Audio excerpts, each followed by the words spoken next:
Yo, what is going on, you guys? It's your boy King Sanders here. We are back with another day of sports betting. This is going to be for Tuesday, December 20th slate of NBA action, man. I'm super excited to dive into it. We do only have a 5-game slate on, unfortunately. So I more than likely will be adding a play. I'm still waiting on lines for the Bulls game, as well as the Wizards and the Suns game, and some of the Pacers lines as well. Or not Pacers, Pistons, excuse me. But regardless, we are waiting on a couple different lines, so I probably will be adding a play. But for now, I do only have 2 plays. But I'm super excited to talk about those 2 plays. I think that they have some great value to them. So without any further ado, let's go ahead and dive into it. But before we did, we are still currently on the road to 10,000 subscribers. So if you guys are new, make sure that you guys do like, comment, subscribe, turn on that notification bell so you guys know whenever I post. If we end up hitting 10K by the time that New Year's does hit, we'll be doing a pretty big giveaway that you guys will not want to miss out on. So make sure that if you guys are new, make sure that you guys are subbed. Next, I did just want to go ahead and give a quick shout out here to all of our members here on the channel. Thank you guys so much for everything that you guys do. And thank you guys so much for giving such a small channel such a big chance, as I always say. It truly does mean the absolute world to me. So much more than you guys will ever know. So, without any further ado, let's go ahead and dive into a quick recap as of yesterday. Another profitable day. So we have had 3 straight profitable days. So we have really been turning things around here after a little bit of a cold stretch here on the channel. We're really starting to pick things up. So hopefully we can keep that momentum going and bring home 4 straight winning days. That would be absolutely electric. So why not?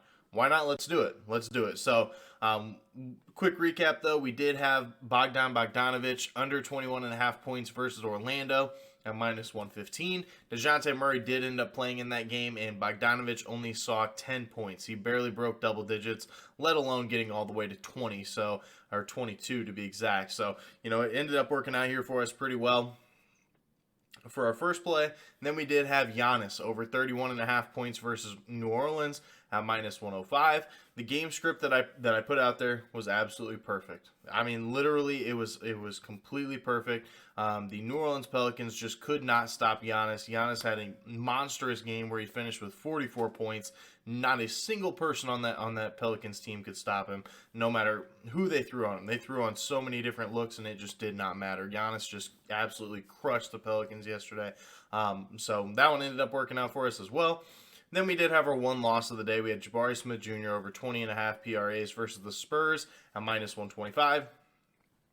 I'm not going to call this one a bad beat, but I do think that if the game wasn't a blowout, I do think that he ends up hitting this over.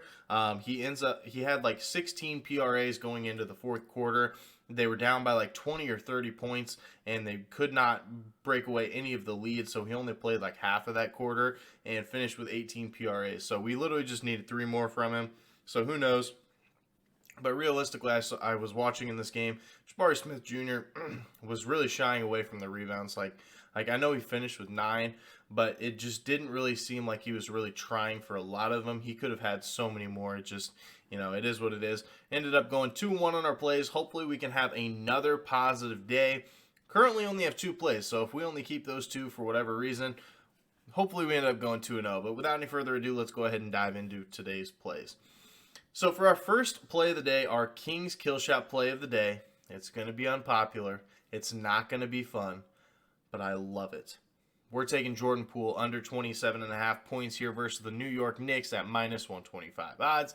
Now, I know, I got it. Steph Curry is out of this game. I know. I completely am aware that Steph Curry is going to be out of this game. Normally, this is not a spot that you want to take a Jordan Poole under, but first things first, he's been really good. He's hit the over in 3 straight without Steph Curry. I get that. But Klay Thompson is going to be back in the lineup for this game, and he is going to be taking a couple of the shots away from him. But regardless of Klay Thompson being in the lineup or not, the Knicks surprisingly have been a tremendous defense here recently.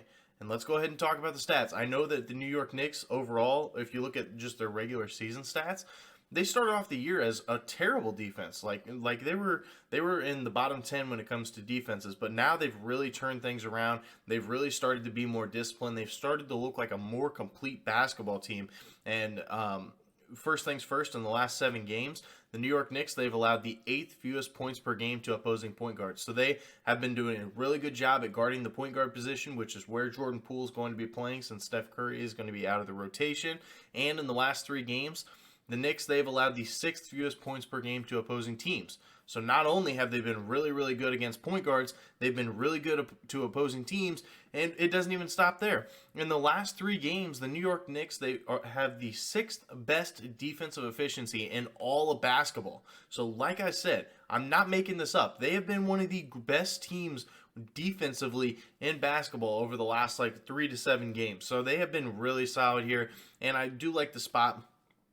And if you want to do a little bit of line reading, the over-under is only set to 223.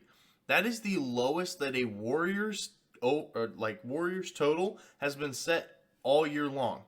So I do think that it's a really good spot here to be taking an under for Mr. Jordan Poole. I know that he's great. I know that he's going to be chucking up shots. I got it. But if you can catch him on an off night, this is going to be the spot that you want to target. So that is going to be our first play of the day, our King's Kill Shot play of the day. Jordan Poole under 27.5 points here versus the Knicks at minus 125 odds. Now for our second official and final play of the day, we're taking Ja Morant over 28.5 points here versus the Nuggets at minus 115 odds. I know that he hasn't necessarily been great here recently, but this line's high. This line's high for a reason. It's kind of like how we took Giannis yesterday. Giannis had hit his under in 3 or 4 in a row, and the line got boosted up. Same thing with Ja Morant. He ends up getting ejected last game versus the OKC Thunder.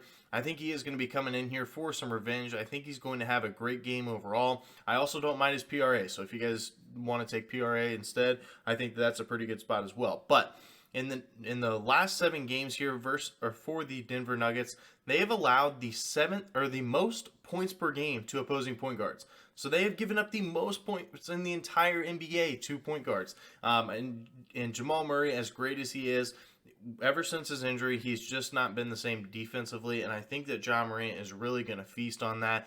Not to mention, Denver in their last 3 games, they've allowed the 6th most points per game to opposing teams, so they have not been a great defense here recently. And Denver, over the course of the season, they're 28th in defensive efficiency. They're definitely not a great defense whatsoever. Denver is also, in the last 3 games, one of the fastest paced teams in all of basketball.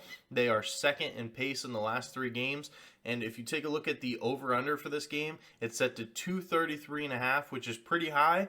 And the spread is 1.5 in favor of the Grizzlies. So, with all that being said, the books do expect this to be a high-scoring game, but also to be a close one. And if it stays close at all, Ja is going to have a huge night. So I really do like that for our second and final play of the day. Ja Morant over 28.5 points here versus the Nuggets at minus 115 odds. Now, before we go ahead and dive into the consensus play, I did want to talk about a couple leans that I did have. The first one is going to be, I do like the Wizards plus 7.5 here versus the Suns. I just think that the Suns are going to be in a back-to-back spot here, and I think that the Wizards are really going to take advantage of that. The Suns are going to be at home, which is definitely not ideal, but this line is only 7.5, and the Wizards are going to be back with Bradley Beal, Kuzma, and and Porzingis. They're all going to be healthy, so if they're all playing, I just think that they can keep it within 7.5 points. I really do. The other lean that I do have is Bogdanovich once again, but for the Pistons, I do like his over 20.5 points here versus the Jazz. The only reason I didn't make it an official play was because if you look at the stats, the Jazz have been really good to the small forward position, so it kind of scared me off it just a little bit. But I do like Bogdanovich as in a revenge spot here versus the Jazz, so I do think that that's a pretty good spot as well. So, but anyway, those are just 2 leans that I did have. Obviously, nothing too crazy. But for a consensus play of the day, we are going to be in the Warriors and the Knicks game. The Warriors are going to be traveling over to the New York Knicks and taking on the Knicks. The Knicks are currently 4.5-point favorites. Obviously, for the Golden State Warriors, they have no Steph Curry, no Andrew Wiggins. And for New York, the only injury listed currently is just no Obi Toppin. So I'm going to go ahead and save us all some time here. All 5 of us are on the New York Knicks. So it's a clean sweep, 5 cappers to 0. We're taking the Knicks minus 4.5. I think it's some great value here. I think that they can get it done here at home. So that is going to be our consensus play of the day. The Knicks minus 4.5 here versus the Warriors at minus 110 odds. So that is going to do it for today's video. If you guys did enjoy, make sure you guys do like, comment, subscribe, turn on that notification bell so you guys know whenever I post. Like I said, we're on the road to 10,000 subscribers. If we can end up hitting that by the time that that New Year's does hit, we'll be doing a really big giveaway that you guys will not want to miss. So if you guys are new, make sure that you guys are subbed. But that's going to do it for me. This is King Center signing out. Peace.